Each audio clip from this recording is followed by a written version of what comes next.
Hello, welcome back to the Talking Boys podcast. I say welcome back after a long summer off. Here we are, back for another campaign. Delighted. As is the kind of modern way. Before we get stuck into the football that's kind of taking place, or the transfers, or the wheelings and dealings, it's very important to shine a little light on some of our sponsors. You've just reminded me that we should probably say to anyone that's listening to this right now, this intro is going to be on the start of the podcast for maybe the next couple of weeks, couple of months maybe even. So for anyone that's listening, aka Daniel's dad, who that's maybe confusing it as being the same podcast over and over, it's not. This intro will finish in a minute or two and then we'll get stuck into the latest stuff so that you're right up to date. So no one panic. Absolutely. Don't get the wrong one. So as we always say, Talking Boys podcast brought to you by Ladbrokes, but we also have a couple of other key supporters that we should maybe mention. Well, Ladbrokes are probably the biggest one first. It's great that we've got them back on for the 2018-19 season. SPFL sponsors continuing to kind of do a brilliant job of sponsoring all four leagues, and we're obviously delighted to have them on board. So we'll look to sprinkle in some odds throughout the season, and just look to point you in the right direction when it comes to betting. So if you're going to be betting with or betting on Scottish football this season, why not bet with Ladbrokes? Make it Ladbrokes. Why not bet with our friends? We're also sponsored by Black Rooster Peri Peri. We've got multiple shops now in Glasgow and the surrounding areas. We've got two in Glasgow, sorry, we've got one in Paisley. They're opening one up in somewhere else. We'll put them at the bottom of the podcast, but they've got 3 or 4 now. It's more than they've been opened than what was initially opened when we first started being sponsored on the podcast. So if you're a big eater like I am, and you're kind of not, although you do like eating nonsense, Daniel, they're the place to go if you want to get any tasty chicken in Glasgow, and then wider around Scotland over the next year, I'd imagine, as well. Absolutely. Anything else that we should maybe mention before we start? If there's any other podcast sponsors out there that are interested in tying up with the one of the, would you call us one of the best Scottish football podcasts out there? I would say the best. Well, the best Scottish football podcast, then you can get in touch, but thanks to the sponsors that we've got at the moment. Absolutely. And now let's get running with the show.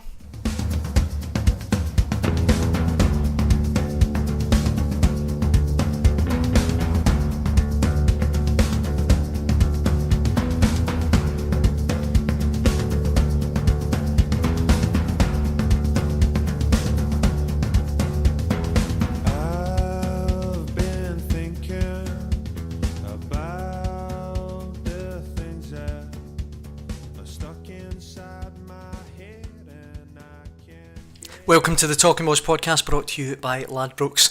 Back for another week. The Premiership is up and running finally. It's been a long summer, but it's back. Kyran, great to have you. It's always a pleasure to be here. The Rangers news feeds, Kyran Wallace. We've been trying to get him on for ages, but it's like trying to get hold of Barry Chuckle. I was going to say So harsh. going to say something else, Too but soon. I'll maybe leave that one out. Anyway, Jonny, good weekend that. That was alright, aye. Just I enjoyed the football. It was good that it was back and made some amazing games. Well, I take that back. Wasn't amazing, but they were good games, so it's good to have it back. No beating about the bush. Let's get stuck in. The only place to start, Pittodrie. Sunday afternoon, Rangers won, Aberdeen won. I mean, fair to say, Kyran, that if Rangers didn't have 10 men, they'd have probably won quite easily. Or is that unfair in Aberdeen? Or? No, I totally agree with you. Maybe folk are thinking biased because they know what side I'm swaying towards here, but no, when Aberdeen get their only shot and goal in the 93rd minute and it goes in the net, then I think that says a lot. McGregor, in terms of saves, he had to come and deal with some crosses. Apart from that, we were solid, we were absolutely solid, but they did have 11 men, 12 if you count the ref. We did have 10. I think we go there, we get a good win and we're off to a flyer, but it wasn't to be. It's the same old story in the SPL or SPFL, whatever you... What did you think, Jonny, of the Morelos red card? Red card or not? At first I just thought it was really soft. Watched it back a right good few times, and he does kick out at him, but it's provoked, isn't it? So I feel like if you're going to punish Morelos for it, then you need to punish McKenna for it, and he has ended up with a 6-week injury, which is a bit of a sickening, a bit of a punishment for him. Maybe that was karma, SPFL karma coming back from him. But I do think it was bold for Clancy on the first weekend of the season to take such a drastic decision when he had definitely hadn't seen the incident happen, and then it's quite damning, I suppose, on him that they've went back on that decision so quickly. The other side to that is I just feel like Morelos does himself no favours. Like I struggle to believe that Aberdeen didn't have a plan to just go out and rile Morelos up, and that was literally the first opportunity they got to do it. McKenna had 2 goes at him, and when you look at McKenna, what age is he? 21, something like that, 21, 22. I know Morelos is kind of young as well, but you would think he would have a little bit more experience about him, not to rise to something like that. Do you know what I mean? What got me with it was, you see them giving, you see yellows for it, you also see reds for it. Was it that bad? Possibly not. But what got me was there was no reaction from the crowd. There was no reaction from even McKenna. Wasn't even a reaction from the full back behind McKenna, who I believe was Considine. And even the players looked stunned when he was sent off. Just an absolute farcical decision, but that wasn't even the worst decision in the game. Dominic Ball not being sent off was even worse. Going by the letter of the law, it's a red card. It's all day. That's in black and white. And I love how Commons tried to justify it. I don't know if you noticed that post-match, saying that there was he definitely wasn't going to tap it in. He wasn't last man, and there was Aberdeen players covering. So it's just nonsense. Because when there's a grab at the moment, and you see Ball pulling Windas's shirt, and there's no one in his way. It's just an open goal. It's just an open goal. Yet Commons somehow thought that Aberdeen had players covering, so that was why Clancy decided not to send them off. I think it's a case of, like, we all play football, we've all played. It's like you see Dominic Ball, he more or less shites himself when Windass comes round his blind side and he's just panicked and pulled him to the deck. But you're talking about last year's joint SPFL top goal scorer. Commons trying to say he's not going to tap it in the net. You go down 10 on 10 and Rangers go on 1-0, 2-0. All due respect for Aberdeen, they're not the team they were last year. They've lost Christie, they've lost McLean, possibly their 2 best players last year. Maybe disrespectful to Shinnie there, but yeah. That's true, I would say that. Yeah, now they've lost McKenna for 6 weeks. It's going to be a big blow for them. I know. I think through the 6 weeks that McKenna's going to be injured, Aberdeen are going to have a real tough job on keeping pace with some of the other teams. I think Hibs look strong, if not, well, maybe not stronger, because we spoke about this earlier on, Daniel, about the fact that they've not really replaced McGeoch yet, or Allen, whichever one you choose. But I still think Hibs will be good. I think Hearts started really well. I think Hearts are going to be good. We're going to talk about them, obviously. I think Celtic are going to be just as good, and then obviously Rangers have strengthened, so I think Aberdeen need to be careful. Just finally on the on Morelos, thought it was a silly thing to do, but then after the game we need to address Stephen Gerrard's comments about, basically hinting that there's this conspiracy theory. He said, this is the decision you've been going against Rangers for seasons. I mean, is he just trying to engender like a siege mentality? Was it a bit silly? What did you make of it? No, I think there's a lot of mind games going on there. A total psychological thing with these players where he is basically trying to make it look like the world is against him. Souness used to do it at Rangers. The whole "no one likes us, we don't care" that came from Souness, and players thrive off that. I like what Gerrard has done. I don't think for 1 minute that there is a conspiracy against Rangers from referees in the SPFL, but what I will say is 3 red cards rescinded in 12 months. The 3 games, Rangers drew 2 of them and lost 1, both from comfortable positions. No wonder he's got a complaint. He knew right away that was getting rescinded. Not that it was up for grabs, that could it be a yellow, could it be a red? He's kicked out at him, so it's a red. But for the simple fact that they get rescinded, the referees at this standard in Scottish football are just not good enough. And the last time I was on this pod, I spoke about it. I basically said, look, the referees aren't good. The SFA and the SPFL aren't doing anything about it, but maybe what they need is a bit of help. VAR there solves everything. In terms of the Morelos, maybe he still gets sent off with VAR, but the Dominic Ball situation, he sees red there, no doubt about it, by the letter of the law. The only thing that I would kind of say about Stephen Gerrard is just that it was a little bit funny after 1 game. He's kind of saying that, but to kind of back him up, I know it's the first game of the season, but they're already 2 points behind Celtic already. Do you know what I mean? So that's you can understand why he was so upset about it. That the Celtic Rangers play each other at Parkhead in a few weeks. already you're probably going to get that in the back foot. So you go on about, you mentioned that the red card's been rescinded. It doesn't get you the points back. Exactly, 100%, and that's where we're starting to get annoyed. And like I said, they 3 games would have had the points rescinded. Even the Hibs one last year with Ryan Jack. If Ryan Jack stays on the park there, we win that game, or we at least get a draw. And the other 2 games we've drew, I think the one was with Candias at Kilmarnock. I think that was, I could be wrong with that, but the 3 games, 2 draws, 1 defeat, it gets frustrating. That's a lot of points. That's 7 points we've lost. Definitely. I feel like we should touch on some of the other scores for the opening weekend. Jonny, you sort of mentioned them. Big win for Hibs over Motherwell, an impressive win. Stevie Mallon, we tipped him last week as a good signing. Seems to be proving it. Massive win for St Mirren over Dundee. I kind of tipped Dundee every week last season to get relegated. I've got a feeling they're going to be get relegated this season. Kilmarnock's title challenge started with a win over St Johnstone. And of course Celtic, defending champions, 3-1 against Livingston. Personally didn't see this game. From what I heard, it was, as you'd probably expect, a big kind of Celtic onslaught, and could have been a bit more than 3. But no major real shocks in the opening weekend. The team I was most impressed with was Hearts. Even though they're playing against Hamilton Accies, they were away from home, and they seem to make kind of light work on a pitch that's caused some teams problems, particularly the big teams over the last couple of seasons. I think Hearts are going to be good. I think they're going to get even better while a couple of guys bed in. You obviously don't know what's going to happen with Kyle Lafferty, as you'd imagine. Rangers are probably still interested in him. There's still obviously a bit of the transfer window still left to go. But I'm impressed by Hearts, impressed by Hibs. I think Stevie Mallon's dynamite. I wonder if we can get odds from Ladbrokes on how many free kicks he scores this season.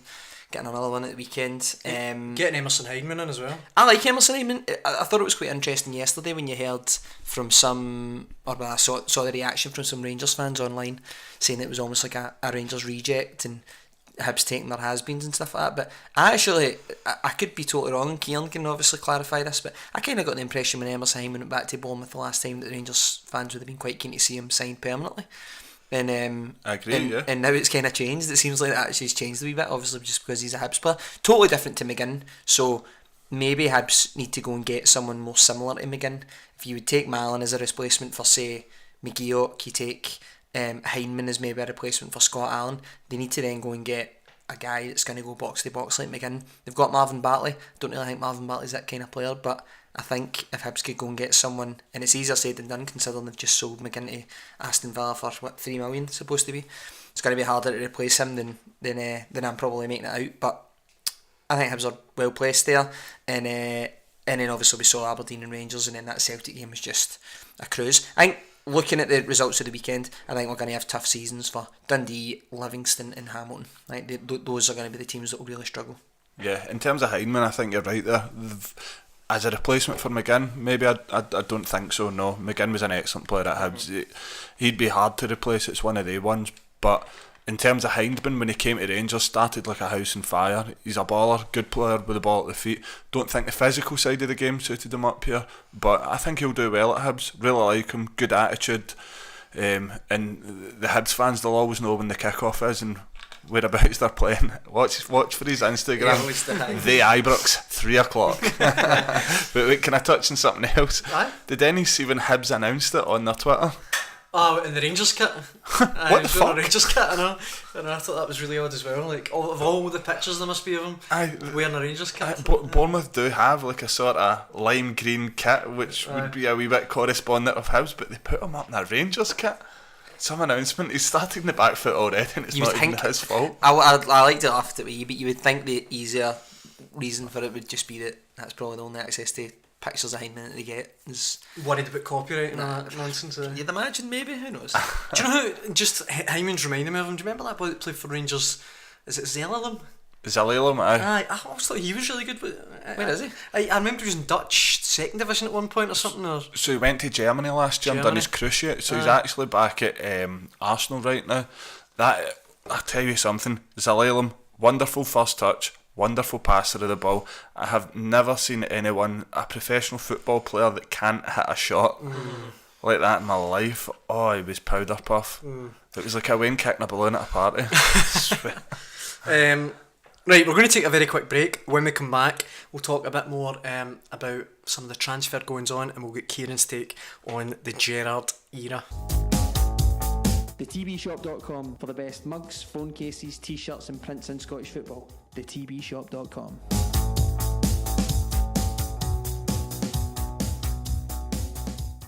Welcome back to the Talking Boys podcast, brought to you by Ladbrokes. Right, whilst we've got the Rangers news feed, Kyran Wallace, the king of the Rangers news feed, in the office with us, it's only right to kind of have a bit of an in-depth chat on how the Steven Gerrard era has got off. I think, is it 12 players he's now signed? Yeah, that's 12. correct, yeah. What do you make of generally how the summers went? They obviously spent a few quid. I think it's the region of 8 million quid, maybe, in that region. I don't know, certainly a more upbeat time to be a Rangers fan than maybe this time last year or previous years. Yeah, I totally agree. You've got to look back at our previous appointments of Warburton, Kashinya, 2 stints and Murty.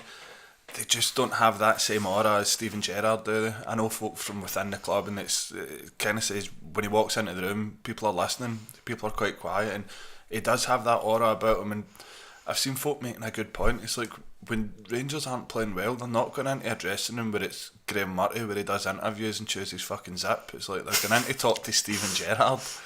And he has that aura about him. Even at the weekend in that press conference we spoke about already, he's saying things and people are listening, and it's all over the TV, it's all over the news, and it's a big boost. But in terms of the recruitment that we talk about there, I'm delighted. I'm really, really looking forward to see Borna Barisic.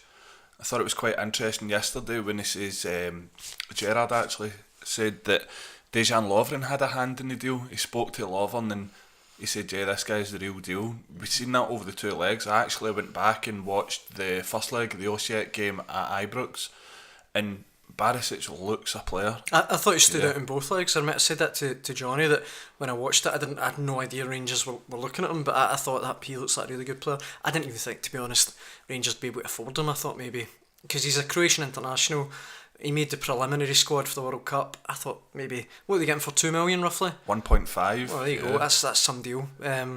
But he looks, and then this is going to sound really, no other way to put this, a bit gay, but I saw a picture of him without his top on. And he's an absolute beast. Aye. Like, he looks like something out of WWE or something. Aye. He looks like a good sign. You're allowed to compliment guys' bodies, don't you? It's alright. It's like people will be like, what were you googling to see him? And it just come up on Twitter, I promise. Yeah, but it's good to see a strategy. It's good to see a bit of structure with the signings as well, because I keep thinking back to, can you remember the video? It was McAllister and Gerrard doing the work for Liverpool when they were in Dubai. It was right after Rangers drew 5 each with Hibs, and McAllister kind of jokingly said, well, we've just drew 5 each with Hibs, I think you know where we're going to try and tighten up. And he's stuck to that. Goldson looks an absolute Rolls Royce. Big Shagger at the back, what a difference. No disrespect to West Foderingham, but in paper towel rest Alnwick, McGregor is a real deal, man. Yes. But lettuce wrists, that's always a favourite of mine as well. Big Katic looks the part as well. I think he'll be involved in and out the Croatia team as well, but it's funny, you judge Katic next to Goldson. Goldson certainly looks like the best signing we've made yet, maybe aside from Arfield, but we've not seen enough of him yet. But Katic also looks a very, very good player. I will reserve judgment for the big games, but we've had some tough tests in Europe, and even Flanagan on a free, this guy's got bags of experience. Maybe not suited to left back, we might see more of him now that Barisic is here at the right back position. But yeah, looks a good player. Koulibaly, solid, packs his tackles. Loves a tackle. Oh, he loves a tackle. I said before the Aberdeen game I wasn't sold on him yet. I think a lot of Rangers fans would disagree with me there, but he looked the part at the weekend, breaks up plays, industrious, he recycles the ball well. And then we've got to look at Arfield. Arfield I thought was outstanding at the weekend. Maybe didn't get the credit he deserved because Ryan Jack was that good, but you can even throw Ryan Jack's hat in the ring in case of... It's like a new signing. Aye, exactly. And you ask any Rangers fan, between that Aberdeen game and the Osijek home game at Ibrox, he was outstanding. Gerrard definitely fancied him, didn't he, after that Osijek game? Oh, definitely. And he maybe didn't fancy him before that, because I think he swayed towards even Candias in the middle of Ryan Jack. You've got to remember that. So he did look very good. Ryan, Or Rossiter, I suppose. I always thought like Rossiter had been fit, you were probably looking at a midfielder like Rossiter, maybe even McCrory, because McCrory started the qualifiers against Scoopy, didn't he? Yeah. Am I calling him the right? Is it Scoopy, Scoopy. And then obviously Arfield, you're not going to go and sign Arfield for Burnley and have him playing on the bench. And then even sometimes Windass has kind of been in that number 10 role. I do think once Rangers get their full squad back fit, the two biggest things that he's done is his packed positions, really, apart from striker. I think he's pretty much kind of packed positions. Rangers have got kind of at least two quality options for pretty much every position. Maybe centre halves and centre forward, but then everyone's already said that Gerrard's still in the market looking for players like that. Yeah. But previously, where you only had Candace that could play out right wing, you've got Candace, you've got Windass who could go out there, you've got Ryan Kent who can play out there obviously as well. Kent can play on the other side, I'm assuming, where Murphy can play. Then you've got a ton of midfielders, and Graham Dorrans isn't even fit. Jordan Rossiter isn't even fit. Everyone's writing off Graham Dorrans. I do think that he will be a player that Gerrard will rate when he comes back to fitness. And I think people are writing him off the same way that they wrote off Ryan Jack when Gerrard got the job. I think Dorrans could come back, and provided he gets fitness, which is a big if, I think he could potentially be someone that looks to get a game in that Rangers midfield. Yeah, I just don't know how long Dorrans will be. I'm not sure if you've seen the galleries and stuff from training recently, but he's not been in them, and I know he did feature previously, so that may give you a hint to where he is. We should say we're recording this on transfer deadline day, so whilst we kind of touched on them there, Jonny mentioned Josh Windass. From what we hear, we're literally recording this at 5:30, so unsure if he actually completed his move to Wigan. But if he does, if he's gone, is that a big loss to Rangers? Is it a disappointing $2.5 million the fee mentioned? Yeah, maybe I'm in the minority amongst the Rangers fans, but I did like him, infuriating as he was. There was definitely a talent there. Oh, there definitely is, but the talent has to be backed up with attitude, and all you have to do is look as far as his social media to see that maybe the attitude's not quite there, and well, then there's his dad. So, but $2.5 million, right? Let's put the cards on the table here. We sold Ipswich Martin Waghorn for 500,000. They've just sold him for between 5 and 7 million, so they've got money there, and we've sold him arguably a better player than Martin Waghorn when he was at Rangers. Probably. I've got $2.5 million for Josh Windass. Don't get me wrong, I think he wanted away. It's probably for the better of the fans and the Rangers dads that get their blood pressure high at Ibrox. I don't know if there's a wee bit of worry amongst Rangers fans that some of the players that they're selling on, like Waghorn, like even looking at, I don't know how much Swansea spent on Barry Mackay when they signed him for Nottingham Forest. 500,000. I think looking at Mackay and Waghorn as the most recent examples, seems as if Rangers are struggling. Maybe it is just the playing at Ibrox, maybe it's the playing at a team like Rangers, but The shirt weighs heavy. Aye, the shirt maybe does weigh heavy, but I think it's probably quite saddening for some Rangers fans, and it's probably quite saddening for Dave King. You know what I mean? That some of those players have been moved on, obviously by Pedro Caixinha, been moved on, and then have went on to play with Swan. Like, that's a great move for Barry Mackay, I think. Apparently, I watched a little bit of the game against Sheffield United at the weekend. Had a hand in Ollie McBurney's goal, and apparently, in fact, he had a hand in Ollie McBurney's goal, and then he set up the second goal as well, albeit it wasn't really the nicest assist, but yeah, kind of stramash around the box. But there's a chance that Barry Mackay, Swansea will have a right good push. They've got a good manager. They'll have a right good push to go up into the Premier League again next season, and Barry Mackay could be one of the most important guys in it. All of a sudden, he could be a regular Scotland international. It could be worth between 5 and 10 million, maybe even more than that, and then Rangers will be kicking themselves that they managed to let him go for $500,000. Because I think everyone can agree Barry Mackay definitely shouldn't. I don't think should have been moved on by Pedro Caixinha when he was moved on, and then similarly with Waghorn as well. Like, it's only 6 months. It's not like he's went away and 4 or 5 years later he's developed into this superb player that you can clearly see that isn't the same player that was at Rangers. Pretty much is the same player that was at Rangers with Waghorn, and then you could potentially look at the same thing happening with Windass. The worrying thing I think for Rangers is that Windass does score goals, and I could easily see him going down to the Championship with Wigan and scoring 15 goals this season, and then all of a sudden he's getting a similar move to what Waghorn's getting, and then you need to worry about who is the next one that's going to happen to the Rangers, because Celtic have done it really well over the last 10 years, particularly over the last 5 probably. You just need to look at like Foster, Wanyama, Van Dijk, Ki Sung Young, guys that were brought in on relatively cheap fees, or no fees at all, and then going to be sold on between 5 and 10 million. And I think Rangers need to get into I've said this on the podcast before, Rangers need to get into a kind of model where they're selling on players for those sort of fees.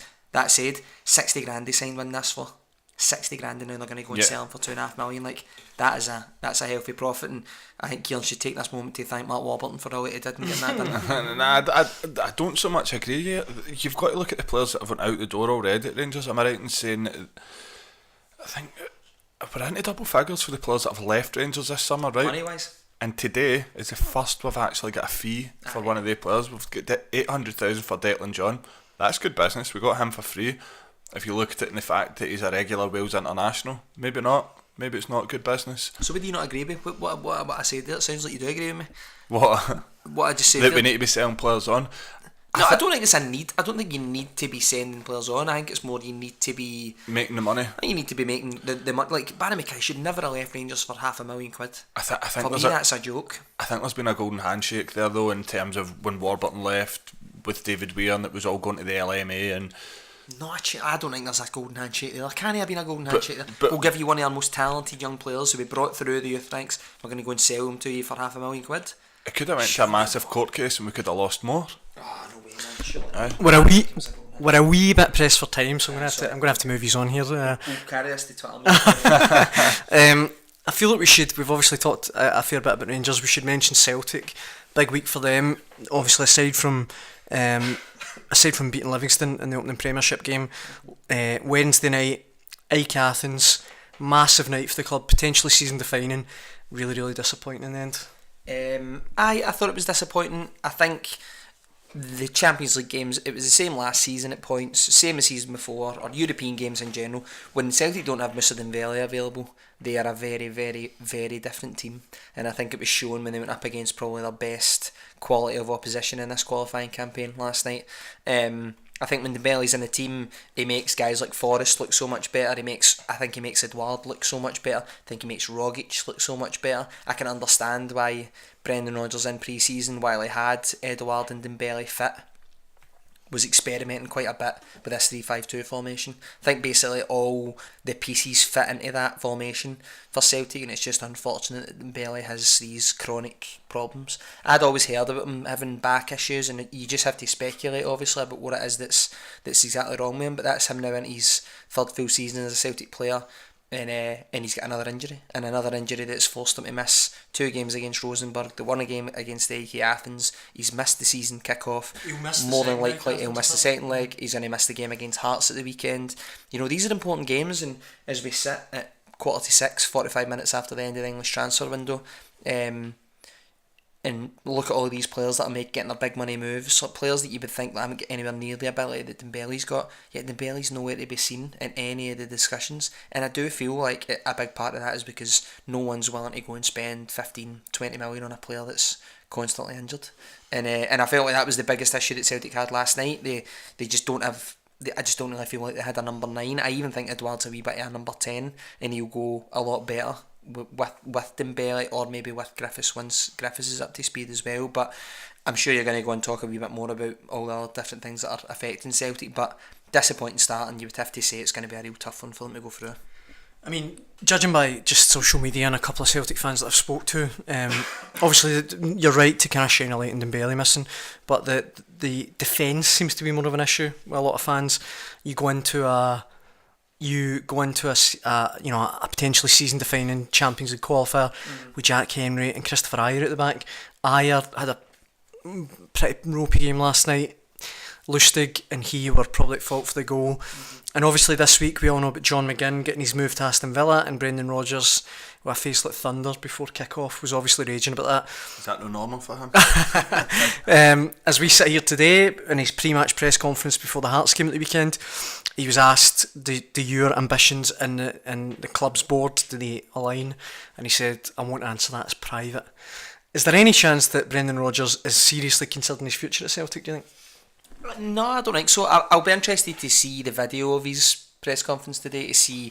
Did you see the video? No. I'm always interested. Like, there's a big difference, I think, with the way you read that quote and the way that Rodgers could potentially deliver it. Because I know we were obviously guilty of it too, but you can pick certain quotes out and really kind of highlight those ones rather than the sentence or the couple of sentences that come before it or come after it.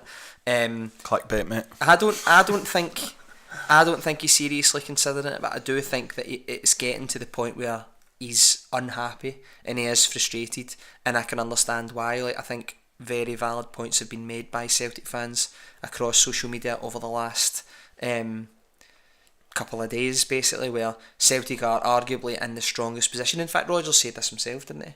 But Celtic are arguably in the strongest position they have ever been in, aren't they? That in Scottish football, fair enough, maybe not in European football, but in Scottish football they probably are. You know, back-to-back trebles, never been done before. I get what you mean financial, but like money-wise, they've not got as much money as they could spend previously under like Martin O'Neill, for example. I just mean they're in a position where they've got the best squad in the country. That squad is that squad knows exactly its responsibility, or each member of that squad knows that its responsibility.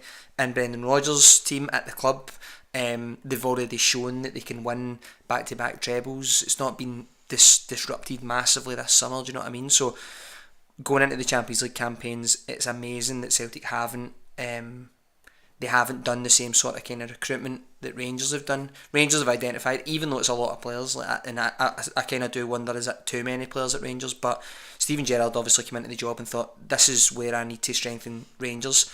Brendan Rodgers came into this season and he's identified the places that Celtic need to strengthen, and the board haven't backed him the same way the Rangers board's backed Steven Gerrard, and I do think that's part of the reason why Celtic kind of stumbled a little bit against Rosenborg, and why they obviously struggled last night. And I also think it puts a little bit of dampener on things around Celtic just now as well. Like, I think the atmosphere at Celtic Park wasn't there obviously, but I can imagine that the atmosphere last night was probably a little bit different, as opposed to, imagine Celtic had signed maybe 2 or 3 extra players, someone to give someone like McGinn. Can you imagine McGinn had been signed before last night's game? Can you imagine the atmosphere around Celtic Park would have been a lot different last night? So I don't think he's considering his future, but I think Peter Lawwell needs to be very careful about what he does between now and the end of the Scottish window, and that'll have a big say on how Rodgers is the rest of the season.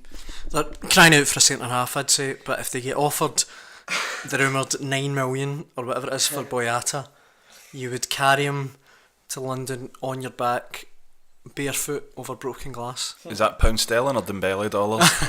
I think Rodgers' point though is not so much that they wanted to bring in quality, compete at that European level. I think he's more frustrated that they've not replaced the guys like your Stuart Armstrongs, who's a very good player. Maybe didn't feature as much last year, but you've still got a player there that, if the likes of Rogic, who's a regular in there, even Cham, is there the quality there to go in and replace? Even McGregor for that case as well, who seems to be getting his regular game at Celtic.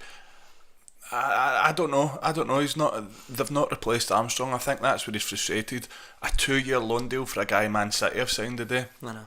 A 19-year-old boy. It sounds like a strange deal to me. A 2-year loan deal sounds a bit mental. Celtic have been quite lucky in terms of injuries to certain players over the last 2 years, last 2 seasons, and I think they've been luckiest when it comes to Scott Brown. And Kyran will definitely disagree with me on this. But Scott Brown is undoubtedly the best midfielder in Scotland. He's undoubtedly the most important player in Celtic's team. But they've not really had to deal with any sort of period of absence from him. You know, it wasn't like when he was under Ronnie Dyler, where he had some injuries that were leading to him thinking about retiring probably, or dialing down his career. Rodgers has had Brown at his absolute best throughout the 2 seasons that he's been in charge of Celtic. But say in the next game, Brown goes and gets he picks up an injury to his knee, ends up out for a month. Who in that Celtic midfield replaces him? Who in that squad? Whereas you go and sign McGinn and you've got a ready-made replacement, someone that's going to be able to go in and give the same level of work rate and aggression that Celtic need in that midfield. Because Celtic first and foremost need to be aggressive to be able to play the sort of game that they want to play. And I honestly think that for the rest of the league, they should be sitting going, you know, we are praying for a Scott Brown injury. We are praying for a Scott Brown injury, because Celtic are not the same team. I said about Dembele at the start of this show, but I think even more so, Celtic just are not the same team under Scott Brown, and I think they're living very dangerously the fact that they don't have someone to replace him right now. Yeah, I agree with you to an extent. I don't think he's as influential as you make out, but I think in terms of, he won the Player of the Year last year in the league, so there's something telling in that, but he's not getting any younger. Same with Lustig. They're not going to get any better than what they're playing just now. So in that case, you're right there. There's nobody there that I think could replace him, unless Tierney, for that case, gets a bit of time at centre midfield, because you sometimes find in football that young players will learn their trade out wide. Even the likes of Messi done it. You learn your trade out wide, and then you're played through the middle, and you can become that player, that sort of playmaker. You can start to dictate play where you're getting the ball and you're dispatching it, whereas out wide you're waiting on it. So, and I don't know. I don't think there is a replacement for Brown in that team. Look, the one thing I suppose, and I know you want to move on, Cobb, but the one thing I suppose I would maybe say is Peter Lawwell, he isn't stupid. He has been criticised for penny pinching throughout his time as chief executive at Celtic, but at the same time, he's probably been a big factor in Celtic transforming themselves on the pitch and off the pitch. He might be sitting thinking, the English transfer window finishes a full 21 days, 3 weeks. 22 days, before the Scottish window finishes. When you look at the close of play right today, 5:52, for example, Patrick Roberts, who had been linked constantly when I moved to Celtic, hasn't moved anywhere. You would have thought all the links throughout the summer have been with him in other English clubs. It was Huddersfield today, it was Leicester previously, obviously Celtic have already been mentioned there. Do you really see Paddy Roberts going to a team in Spain, going to a team in Holland, going to a team in Germany? I don't know. I don't know. Maybe Germany, but I don't know. I think Celtic could probably be sitting there going, now that we've cleared out competition from all the English clubs, we are in a good position to be, particularly if we get European football, to be able to go to all of these big clubs like Man City, Chelsea, Liverpool, Arsenal. And Rangers are in the same position too, and so are some of the other teams in the Scottish Premiership, but in a position to go to these guys that are left over and quite clearly not going to get games, and be able to say to them, look, we can bring them in, we can guarantee them European football, we can guarantee them games at a quality level in the Scottish Premiership. And I think there might be a little bit of that about Lawwell. I wouldn't be surprised if Celtic and Rangers and a couple of other clubs were to do some surprisingly, or better than average, business between now and the end of the Scottish window. Yeah, the likes of Roberts is saying there, I think Rangers are banking the same sort of thing with Solanke. I think they were hopeful that Danny Ings stayed at Liverpool today, but it looks as if he could be on his way to Southampton via a loan deal. It seems if he's been agreed, and they've got now under an hour to get that confirmed.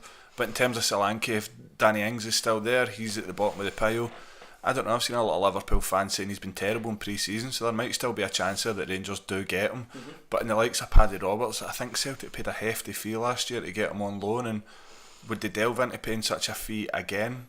Possibly not, because he didn't feature for a lot of the season. And if you read correctly, I think it was in the Liverpool Echo saying that Celtic actually diagnosed his injury wrongly, so they were basically told we're not. I use Roberts just as the example, that's Okay, all. okay. I don't even think he's actually needed by Celtic. When you look at Forrest is in the best form he's ever been in a Celtic jersey, Sinclair's obviously there, and you would think he could get back to being his best.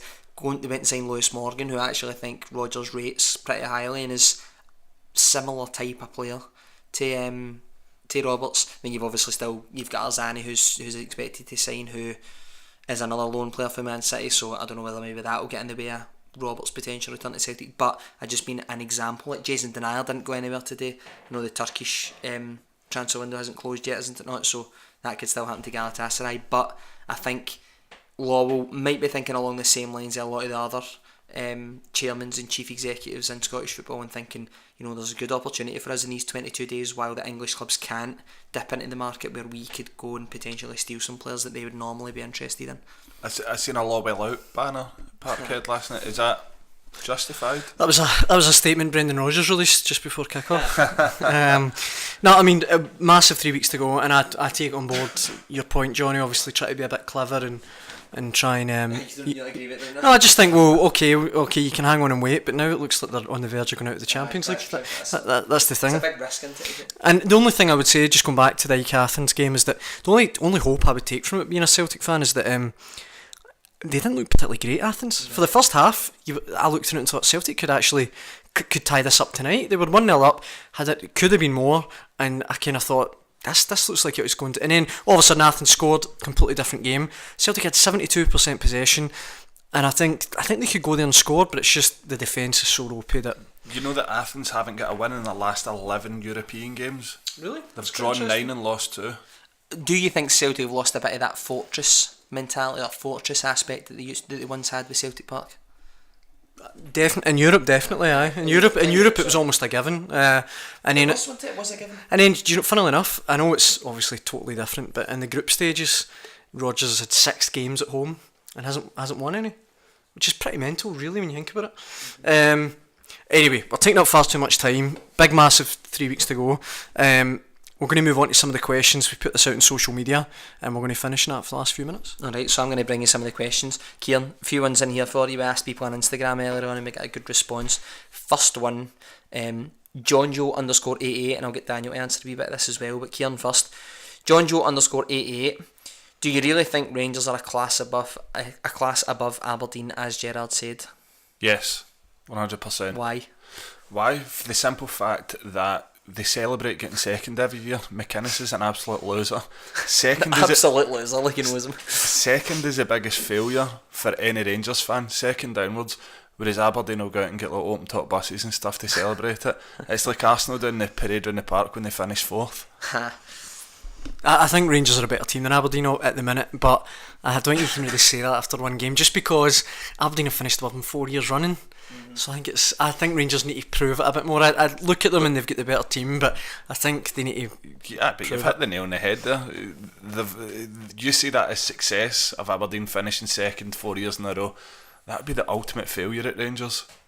That is how you define success, and that's why I'd say we're a class above. Okay, bold. One fan that's just made me laugh, to be honest with you.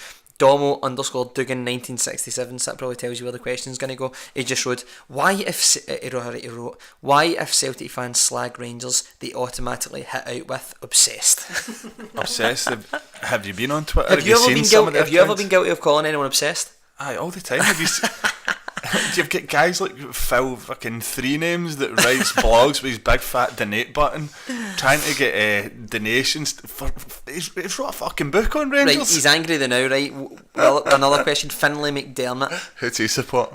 Well, I think Aberdeen, judging by his picture, but Finlay McDermott _12. Why do Rangers get every decision? Is that going to get your agent as well? Can we just go to the next question? Okay. Right, who do you think will finish second this year, Daniel? Celtic. Oh, sorry, Daniel. No, I think Rangers comfortably second. I think we will have a title race this season, hopefully. Okay, no problem. Let's go. I actually seen a little bit of this yesterday, Kyran. It's inspired. My question is inspired by _Jack.Henderson, who just wrote opinions on Lawrence Shankland. But I actually seen a little bit of talk among some Rangers fans yesterday about going and signing Lawrence Shankland. Yeah, someone from England bid 150,000. I saw that, but surely he's just a bit kind of. Surely that's a League 2 or a League 1 team that are bidding for him. I thought Dundee had bid for him, had they not? I read Dundee had bid for him. That was at the weekend though, and he scored twice again at the weekend for you. He's got 8 goals in his first 4 games. Bit premature to say should Rangers be going for him, I think it's premature. I think, no disrespect to Lawrence Shankland, I think he's got a great attitude. I'm aware he's a Rangers fan, am I right in saying that? Sure. I think we're looking for a standard that's going to go and challenge a league. Unfortunately, I don't think Lawrence Shankland's there yet. It's not to say he won't be there at some point in his career. We've got 2 funny questions. One from Jay Hemmingsley, and he just wrote, when did you begin your journey? And I don't know whether he's directing that directly at you, Kyran. When did you begin your journey? My journey? I don't even know what that means. I took it as in when did you begin your journey of the Rangers newsfeed, but it's just. And then the other question was, why did you think of the name Talking Buzz? I'm getting deep. One for you to answer. Getting deep some of these questions. Right, will 10 in a row be stopped, and who by Sweeney _1888, Kyran? Do you think it'll be done this year? I don't know. I've just been trying to concentrate on Rangers and the improvement and the progress that we've made under Gerrard. From what I've seen with Gerrard and this team, there's a steeliness about them. Defensively, we look pretty solid, and I think that can bode well. So I think we'll see a title challenge.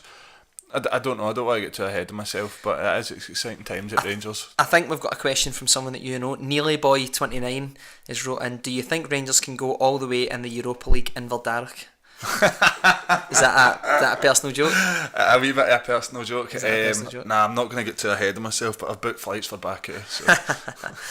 Okay. Does your ma drink tonic? That's from Ross Fraser 132. She does, Ross, thanks for asking. I know. Nah, but she slide tackles sandcastles, mate. What is, so explain to me, what is the sandcastle part? Have you seen this? Mate, if you... Is this basically what someone, Rangers fans got out at a certain place, gone away up to Aberdeen and then kicked some sandcastles over? Yeah, so there was a gent who claims to be a journalist. A gent. A gent, so I could call him much worse. I don't know what I can get away with here though. Who had basically said my in-laws were on the beach in Stonehaven, to which a Rangers supporters bus pulled up, and they kicked over the sandcastles of I think it was my niece and nephew, and folk were just absolutely lauding it. But the shit you read on Twitter these days, it's got to be a parody. I just need to say this, that there's actually been an update to that story, that the guys that kicked over the sandcastle were actually arrested. Charged with breach of the peace. You've stolen that from other places. Greco. I think it was Greco and Greco. So well done. Right, last question, alright. We'll just give this one to Kyran. _ Jake Rennie, so thanks Jake. Will Lafferty still go to Rangers? 22 days left of the window. One bid rejected already. I believe so. What I'm led to believe is that Rangers and Hearts are still quite a bit apart when it comes to the valuation. When you look at the players Rangers have signed in terms of Barisic, Goldson, could maybe even throw Flanagan in there, we're looking to sell players at a decent price that we can sell on. Lafferty, 30 years old, we've had him before, is he going to get better? Do you know, I was saying this last week, do you know, think going for Lafferty is a bit lazy? Do you know what I mean? It's like they need a striker. They've got a director of football. There must be so many options out there. Lafferty. I just feel like, I don't know, like Hibs saying Canberry for 100 grand, he would score a goal. I don't know. I just feel like it's a wee bit sort of lazy scouting. Just go, get Lafferty in. You can look at it that way, but you can also look at it in the way that he won 3 league titles in a row at Rangers. He did well. He's a good player, don't get me wrong. He scored in the games where the league deciding games, all 3 of them for Rangers. Scored a shitload of goals against Celtic. He done it last year against Celtic, because arguably the only team that really gave anybody a challenge last year. Rangers weren't up to it last year.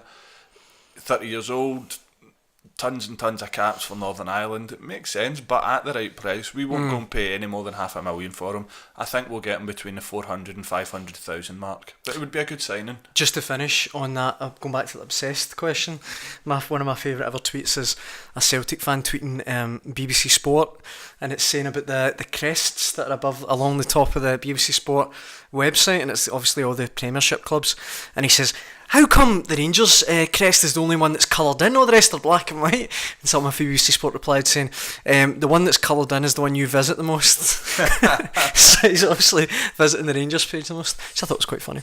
Right, is that us with the questions then? Yeah. Brilliant. Kyran, it's been a pleasure having you on. It's always a pleasure to be here. Thanks for having me. Very finally, Rangers Maribor tonight.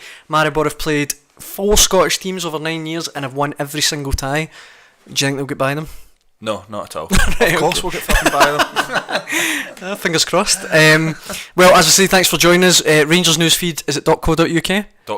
.com, apologies. Check it out, and as I say, thanks for listening, and we'll be back next week. Cheers. Keep banging on, and your day will